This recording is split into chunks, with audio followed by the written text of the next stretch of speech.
What's up with it, everybody? Welcome to the YouTube today. We got an amazing episode where we're going to be diving really deep into what most people are struggling with is closing their very first deal.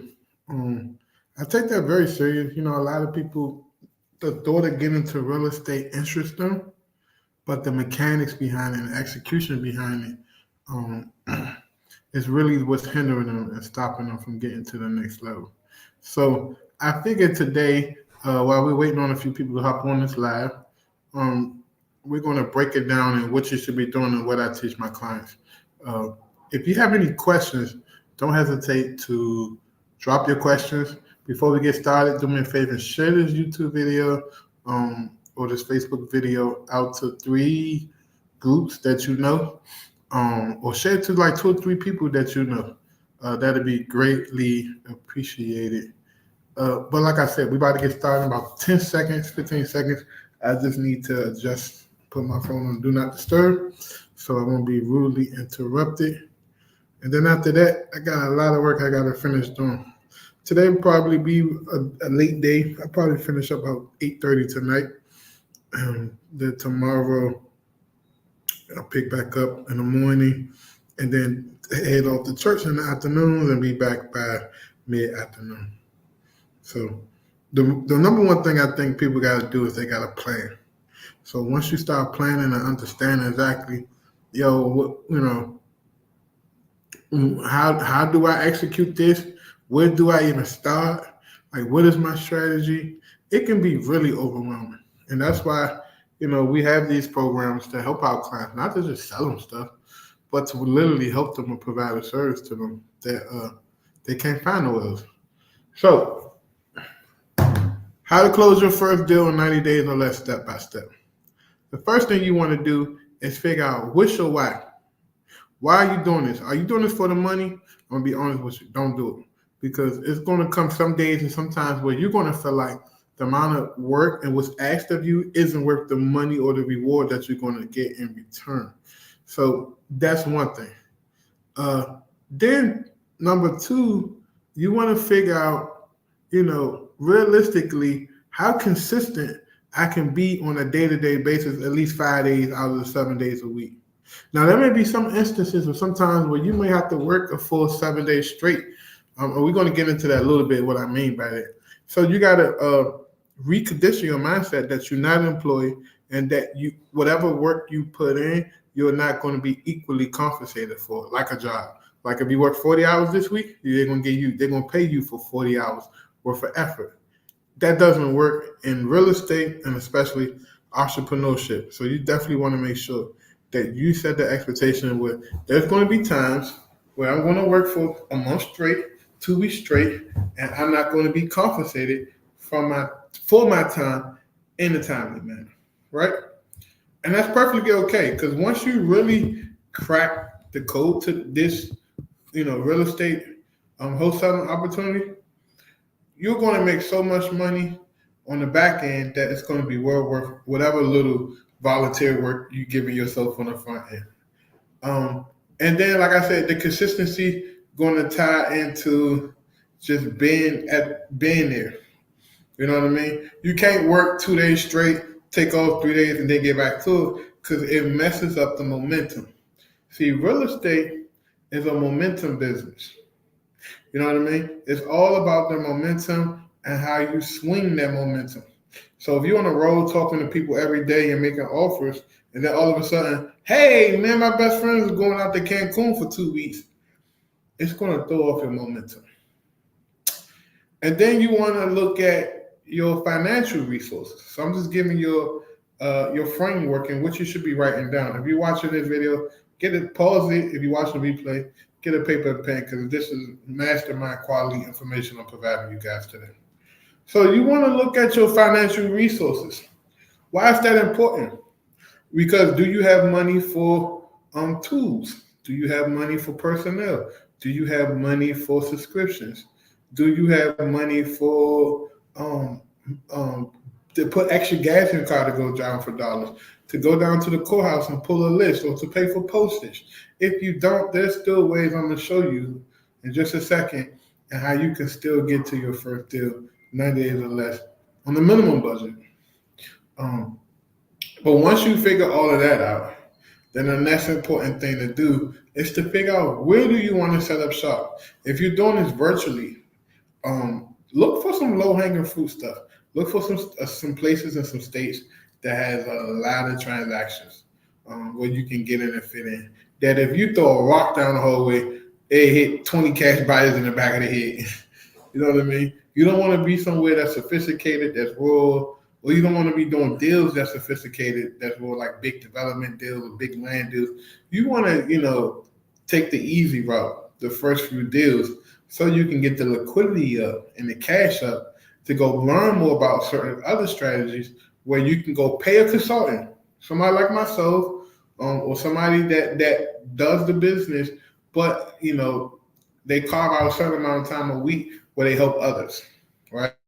You want to pay a consultant that specializes in a certain thing that you may be struggling with to help you in your business. So you may get to that maybe on deal 3 or 4. Or if you have a great job, you may get to that on the first deal if you can afford to spend the money. But I always tell people, you stay liquid as possible. Try your best to every time you close a deal, put some money up. But that's another situation. Now, like I'm saying, once you figure out, okay, I got my resources. I know the expectation and how much work I need to do. I know what markets I want to market to. If you work with us, we'll help you with that. Now, here's some markets out the gate that I think does well in the Midwest, Ohio, like Dayton, Cleveland, Cincinnati. There's so many places out there where you can just literally pull a tax delinquent list and find 2, 3 people ready to sign their house over to you. If you're talking about the South, the South of the United States, you got Texas, you got Mississippi, you got Alabama. If you're talking about the Northeast, you got Virginia, Southern Virginia, like Richmond, all of that. If you're talking about the Carolinas, there's money in the Carolinas. You got Raleigh, Durham, Fayetteville. There's so much money out there. Florence, South Carolina. It's so much opportunities everywhere. I don't want you beating your mind up about where should I set up shop? Pick a place you know about or that interests you that you feel like you can stay consistent with marketing for the next 6 months. Start off with one. And then once you get leads coming in, you be consistent, then maybe add another place. But let's just start off with one market, pull one list. Let's start off with a tax delinquent list, right? And after you put a tax delinquent list, you can go high equity, you can go tie landlord. But let's just go straight to a list where they have to sell. If they don't pay their taxes on their property, something's going to happen to their property one way or another. So I found that the easiest way to get your first deal is to focus on a pain point list, a small pain point list. So you may not even want to get a VA to call this for you. If you don't have the budget to pay $200 a week for a VA or $100 a week part-time for a VA, if you feel under the pressure, then that's perfectly okay. Then you need to make these calls. And these tax delinquent lists in these certain cities and counties isn't crazy big. It's probably no more than 1,000 people. You hook yourself up to a Mojo Dollar and you start getting them calls in and you start making these offers to these people. I guarantee you get a few people ready to sell today. Now, once you get to the point where you're talking to people on the phone, you first need to figure out, is this an area that I want to buy in? Or is this an area I want to do deals in or lock deals up? So you can check out a bunch of things. You can just Google it and just see what pops up. Any news articles about crime, blah, blah, blah. You can do like a Google Map Street View to see if the neighborhood is good and upcoming. And then you can just like check rent.com and all that just to see what's, for rent. And then you can go to Redfin and see what houses are being flipped. And if you feel like, okay, this is a great area for me to wholesale in, then you move forward to start making offers. The worst thing you can do as a new person starting out is to make an offer on a property and you're not certain that there's buyers there and that you can disposition it. So, and what we teach our clients is we teach about the 4 pillars of real estate. You got lead generation, you got acquisitions, you got dispo, and you got transaction coordinating. And all of them work simultaneously. You don't do one part of it and then stop to go do the next and do the next. You do everything simultaneously. So while you're cold calling, you should be building a buyers list. While you're building a buyers list, you should be trying to JV with other people once you build your buyers list. While you getting deals on the contract, you should be cultivating and nurturing relationships with certain title companies so you can make sure your deals make it through the finish line. And once you do that, you're going to be good to go. Now, here's a formula that it's going to take for you to get your first deal. You want to make sure that you're doing between 200 and 500 calls per day. Man, Antoine, that sounds like a lot. Listen, it's not a lot. If you truly want something, you're going to make it work. That's just the way it works. If you truly want to accomplish something and want to do something, you're going to make it work. So you need to be making sure you cold call 200 to 500 people a day. And if you can afford to hire a VA, it's no shame. I'm not going to bash you and say don't hire a VA, but you need to know and understand how to manage them as your employee and making sure that they're doing a good job and they're helping you make a return on the amount of money you're paying them, right? See, some of these guys, you guys just hire a VA, don't want to listen to their phone calls, don't want to role play with them, don't want to help them out, don't want to provide them tips. If you're lost, then hire somebody or go into a Facebook group and seek the support so you can be a better person to your VA. That's why VAs don't work out for most folks, because they don't have the infrastructure to be able to manage them effectively. That's just my opinion. So once you understand all of this, you're gonna be making offers to every single buyer. And you're going to be listening to their situations. And then you're going to be trying to figure out, can I disqualify this person and let them know that we might not be a good fit for you? Well, based on everything that's been presented to me today, Mr. Seller, I absolutely don't feel like we're a good fit for you as a home buying company. But I do recommend you maybe work with a realtor. And I have a realtor in the area that I can forward you their information with based on this. Or I recommend this, or I recommend that. You still want to be of value to people. So what you offer is a service-based business service. You got to accept and understand that you are a service. And so you want to make sure you're building up your Rolodex to provide a good service to your potential prospects that you're talking to on the phone. And once you do that and you're putting people on and you're introducing people, you're going to get a lot of referral deals too, where people are going to say, hey, I got this person interested in selling, but they don't want to go through the headache of putting it on an MLS. Here you go. That happened to me a lot of times. So I'm speaking from experience. Now, but what you want to do is after you pick a time, a day where you're going to be doing your calls, you want to break down your calls. Okay, this is my time where I'm doing my outbound lead generation to generate warm and hot leads, right? And then this is my time where I'm actually following back up with people that's interested in selling and actually building rapport with them and giving them offers. So you want to split that up, unless you have a VA. If you have a VA, then you can just focus solely on acquisitions, right? Unless the VA isn't producing a lot of leads, you can step in and then help out and call the cold list too to help contribute to the lead generation efforts until you get things up and going. The reason why I chose 90 days is because that's what it's going to take for you to build your pipeline, right? It's going to take you about 30 to 45 days to get enough leads coming in where you can start calling 4 or 5 people a day, following back up with them. You get what I'm saying? You produce 3 leads a day, you follow back up with 2-3 leads every day, and then it starts to compound. And once that started to compound, next thing you know, you look into your leads database and you have 200-300 people that was interested at some point in the offer, and you just got to keep reaching back out to them and just trying to be at the right place at the right time. Like I tell my paid clients, there's no magic pill, there's no magic formula, there's no magic coaching program. What it boils down to in this business, it's about being at the right place at the right time. And the only way to be at the right place at the right time is to stay consistent. And the only way to stay consistent is to hold yourself accountable by putting yourself on a schedule, by following through when you say you're going to follow through, by working with a tracker, having KPIs, and holding yourself to the fire, saying, "Yo, Antoine, you're supposed to be talking to sellers all last week. You only made 10 calls. You should be at least making 25 calls a day." You get what I'm saying? So that's how it needs to work.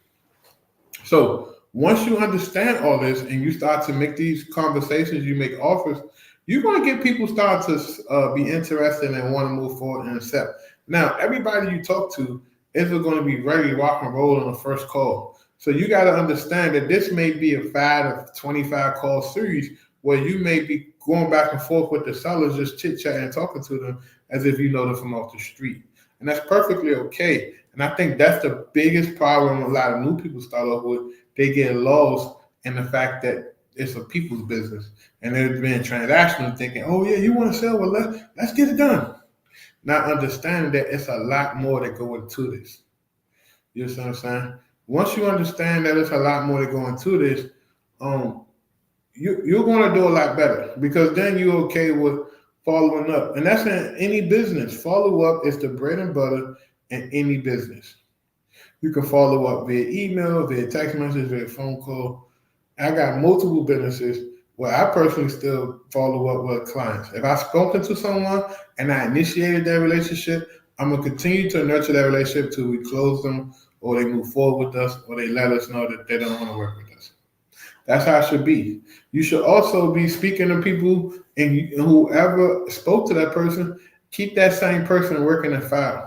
A prospect hates when 5, 6 different people call them in regards to the same thing they already talked about.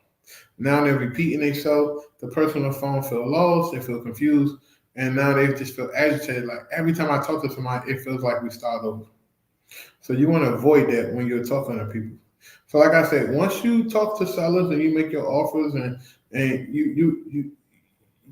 you get to the point where they're okay with the offer, then you need to position it. Okay, well, we agreed everything, Mr. Seller. Let's go ahead and put this in writing so we can start the process. So now we're transitioning from building rapport, getting to know each other, getting to understand our needs and negotiating, to making it official. A deal ain't a deal until there's a exchange of commitment. What is a commitment? The seller signs a piece of paper saying, "I'm committed to selling my house to you." You sign that piece of paper back and hand over the title company an earnest money deposit, showing good faith that you will proceed with this transaction. So let's get into earnest money just quickly, because I don't want that to throw you off thinking you can't do a deal because you don't have no money. You can put earnest money as low as $5, $10. Some title companies won't accept it. You know, people just weird. But long as you put some consideration into the deal, it makes the contract legally binding, right? So if you're dealing with a sophisticated homeowner who owns rental properties, shoot for between $500 and $1,000 EMD. That's refundable, based on home inspections and something else you can put in your clauses. I'm not going to get into details about what you can put into there, but there's a lot of like contracts to have these weasel clauses and stuff pre-built into it. But the main thing you want to do is, if you're doing virtually, you can say, "Hey, my offer is good based on us coming to physically inspect it, just to make sure everything you're saying is true and it's there in the condition you would describe it to us." And that's how I explain it to people, and they're okay with that. You know what I mean? And so when you go out to these properties, or you send somebody out, make sure you get at least 50 to 60 pictures of everything. You want to get pictures of the mechanical, what are mechanicals, the AC unit, the hot water heater, anything that helps make the house function, the boiler, whatever, the electric panel. You want to get all of that stuff. Then you want to get pictures of the bathroom from a cosmetic standpoint. Anything that stands out that needs to be addressed, you want to take pictures and point that out. You want to get pictures of the outside of the house as much as possible. And you want to get pictures of the basement or crawl spaces or any other thing. Because what you want to do is, when you package your deal up, you want the investor to feel like, okay, I see enough pictures where I can make a sound or verbal commitment to say, yes, I'm interested. I still want to see it, but I'm definitely interested. And boom, boom, boom. Then you can accelerate that urgency and say, okay, well, we can get you in there today. Can you make it over today? We get you in there first thing in the morning. But once we get you in there and you serious about wanting to see it, then I need you to make a commitment by putting a deposit on file with the title company. They don't have to put on file with you. Some real estate guys, they teach you hold the EMD. I don't like mixing money, because let me tell you about my strategy. Money comes in, money don't go out. So, that's just me as an entrepreneur. So you want to make sure that you have great lawyers and they're dealing with that stuff. Because if something happens where they don't close this and that and they get a dispute, then it can slow up your deal from closing. And then you want to make sure that you are very knowledgeable and you're not just saying bonehead stuff to the sellers like, you haven't signed a deal, or I've got to go find a buyer. Hey, slow down. Just set the expectation with the seller. Say, listen, I work with a group of investors, and sometimes if the deal is so good, they don't want all of us investing in it. They just want to do it on their own, and they pay us a buyout fee. And that's how you explain your assignment fee. You set the expectations with them up front. And you only have to set the expectations if a person asks a lot of questions. They're like not really a know-it-all, but they're very certain about the things that they're talking to you about, and they correct you very often. If a person like that and you feeling how like, oh, this person gonna be a problem, just be transparent with them up front and disclose that. So that way when stuff hit the fan, you can go back to that seller and say, Mr. Seller, remember I told you about my group of partners I work with, and sometimes they buy us out the deal and they don't want us invested in that particular deal. They just want to keep it for themselves, and they pay us a buyout fee. Well, to keep everything squeaky clean, we include that buyout fee on the title work, so that way everything can be good and squeaky clean. I can get paid. But everything we promise you doesn't change. You still get the same money. Everything becomes the same. So it's no big deal, Mr. Seller. And when you pass stuff like that, things become less confrontation. You know what I mean? So if you do all of this stuff right, guys, I can't see you not getting the deal in the first 90 days. The reason why most people say, oh, I've been doing this for 2 years, I can't get a deal, I've been struggling, blah, blah, blah, blah, blah, blah, blah, blah, is because deep down inside, they're not working this business 5 days a week. They're not being consistent. They're not putting in the calls. They're not putting in the reps. They're not consistently pulling the list. They're not following up with the leads that they're generating or the VA generating. I can pick apart anybody who haven't closed a deal in 1 year or 2 years and sit down and talk to them and figure out what the root cause is. And it ain't because the real estate just haven't worked out for them. It's just that they lack effort and they haven't really truly put true effort in it. And what you get is what you put in. And honestly, entrepreneur falls on reaping and sowing. So if you don't put nothing into your business, expect no profit, no money to come from it. Now you can play fake busy. I call this playing fake busy, where you get on for a few hours, you act like you're doing something, you may go live, and you may pull a list in there, and you may pump yourself up to the point where you thinking you're doing a business, but if you're not consistently doing it every single day, you're definitely not doing the business, because you want to position yourself to be in front of sellers at all times, to be calling people. Like I said, we have about 3-4 other different businesses outside of our real estate business where it requires us to talk to people and follow up with people and call people. I just put a video out about stalling tactics. Now that applies to real estate too, where you get someone to say, oh, I'm still looking at it. Give me next week. I'll look over and get it back to you. I'm still thinking about selling. Just give me a few weeks to think about it. And most times they're just stalling you.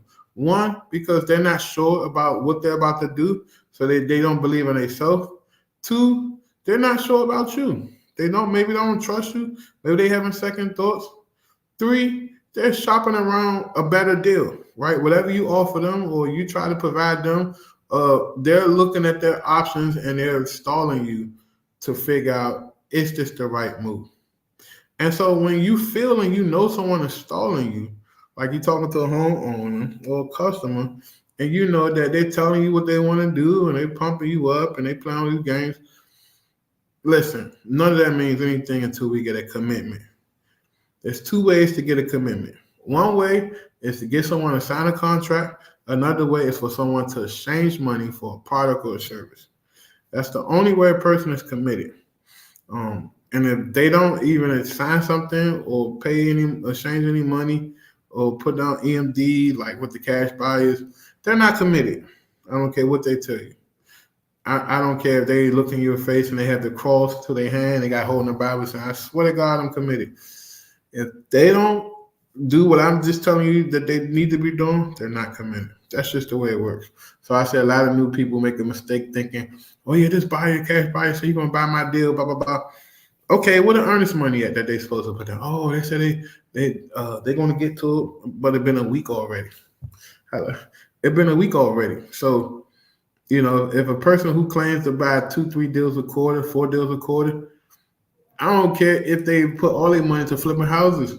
They're gonna leave a little stash for their earnest money and a little money to put down on the hard money and to make interest payments for their next transaction. They're never gonna go to zero. Grant Cardone told me years ago. He said, "Listen, no one's gonna give you their last dollar. I don't care who you are. No one's gonna give you their absolute last dollar. That's just not the way it works." So once you understand that, you're going to be a whole lot better in sales and acquisitions and getting people to move forward with you and sign a contract. So yeah, I think this was a great video. I think that you got to take these nuggets, these little McNuggets I provided you today, and you just got to implement it. So one, figure out if you're going to be doing the calls yourself, or figure out if you're going to get a cold caller. If you need a cold caller, text me right now, 202-503-1002. That's 202-503-1002. 202-503-1002. Text me. My team will respond to you, whatever. If it's not about business, don't text me. That's a business line. That's not a coaching line. That's not a, hey, bro, I got to talk to you about some old stuff. No, that's a business line strictly for people that's ready to do business with us. We made that line exclusively for potential people or existing people that's ready to rock and roll with us. So, like I'm saying, if you need a VA, reach out to us. We'll hook you up. Then you want to figure out what's your schedule. If you work a job, then you want to make sure that you are being consistent at your real estate business. So if you get off, you work every day from 9 to 5, then you got to tell yourself that I need to work this business from 6 to 8:30 every night. That means that 2 hours that I have to work from 6 to 8:30, I'm only talking to sellers interested in selling a house, which means that I need to figure out a way to hire somebody to make the calls during the day to generate the leads for me to talk to at night. So once you figure that out, then it's all about just getting on the phone, figuring out what the people's problem is, and making offers that solve their problems. Not just, oh yeah, I can give you $20, but does that solve their problem? If you're struggling with making offers and comping and all that stuff, text me. We have programs for everybody and everything. We'll match you with something. Small budget, big budget, whatever budget we got something for you. Even if we got to give you a free training we recorded a year ago or something, you need to be making progress in some direction by doing something, right? So once you get good at acquisition, then you just work on your dispo. So you should be doing everything all at the same time. Remember I said the 4 pillars, lead generation, acquisitions, dispositions, and transaction coordinators should be all firing on at the same time, all under the same cylinder. Like imagine a motor in a car only working one part of the motor only working is like 4 compartments, right? It's like 4 spark plugs supposed to be sparking the motor. You're not going to get too far in that car. That's the same thing in business. You got to have everything firing at the same time and working in sync if you want to get to this first deal in 90 days or less. So also, you don't want to over delegate. And I'm big on building a team. I got a team to do a lot of stuff for me. But at the beginning, if it's just you, there should be no reason why you shouldn't want to involve yourself. If I'm building something, me and my wife about to build a new business, another business on top of everything we're doing that's going to complement all this business. And I'll talk to you probably about a year back from now, once it's fully up and running, making money and blessing us. That's one thing too. Stop announcing stuff so early, people. Just do it. And then they ask you, wow, blah, blah, blah. Oh, yeah, I do this. And then talk about it. But don't just keep announcing the world everything you about to do. I feel like that put a roadblock in the journey ahead of you. That's just my opinion. So we're about to start another business. And, it's going to be an amazing business that's going to complement what we do. But the whole point of it is, you just need to figure out what you have financially. What do you need to do to make this work for you? If you need a cold caller, figure out how much is that. Can you afford it? How much is your phone dollar going to be? How much is your skip tracing going to be? How much your leads going to be? We also running a skip tracing special. If you're watching this episode and it's old, we're still honored $350 for 10,000 leads, premium leads that is. So premium meaning pre-foreclosures, tax delinquent, probate, that type of stuff. So that being said, if you're struggling and you've done everything I said and you still haven't closed your first deal, I definitely recommend you just find somebody to work with and pay the money and work with them. Whether it's me or not, it don't matter. You just need to find somebody that you feel good about, that you can work with, and know that, okay, I'm working with this person and they're here and they're going to help me out. So we have a program called Business in a Box where we come in, we set everything up from A to Z, help you hire all your VAs, set up your acquisitions, your disposition, train you on it, train your team on it. You work with me for 3 months, and it's only $5,000. I think it's beyond cheap. I think we're not pushing it to $10,000, $15,000 that it deserves, just because we want to get a small people a shot, the people that are starting off the shot, the people that don't have a budget or a big income. So we've been running this program probably for 3-4 years, and it's been running really well, really successful. The people that do great in that program are the people that listen to everything I said today on this training. It's the same exact stuff I'm teaching, but it's just you get me. You get my undivided attention. So if you're interested in that, text us 202-503-1002 or 202-503-1002. Other than that, I'm going to let this be for 30 seconds. If you have any questions, drop your questions. Also, where are you guys watching from? If you're watching a replay, still comment where you're watching from. I want to know. I'm very curious. I love to know where our followers are following us from. We get a lot of people. We get a lot of military personnel, Army personnel who still want to do real estate, even though they stationed away or they off, serving our country. So kudos to them for really helping the country and serving the country. Here's a quick sales tip. If you're working at any type of business or any type of job place that you require to get customers. But yeah, so I'm gonna leave it at that, guys. It's amazing that I still got about 3 hours worth of work left. We're building something really amazing, a new system to generate leads for real estate clients. And that's a project that I've been working on for a while. So we're going to make that public for you guys. And I will be back here tomorrow evening. And I'm probably, before I hang it up, I'll probably be back live on IG around 8:15. Just because I like to catch everybody. I like to catch my YouTube people right around 5 when they get off. I like to catch my morning people on IG early in the morning, about between 8 and like 9, 10 o'clock. And I like to catch my late night hustlers around 8:30, 9 o'clock when they're studying and trying to figure it out. So that's what I used to do. But now I'm going back to that same formula just to really make sure we are there for everybody. But other than that, I'll catch you later. Appreciate you. See you tomorrow on tomorrow's episode. If you got something you want me to cover or talk about, don't hesitate to drop it in the comments.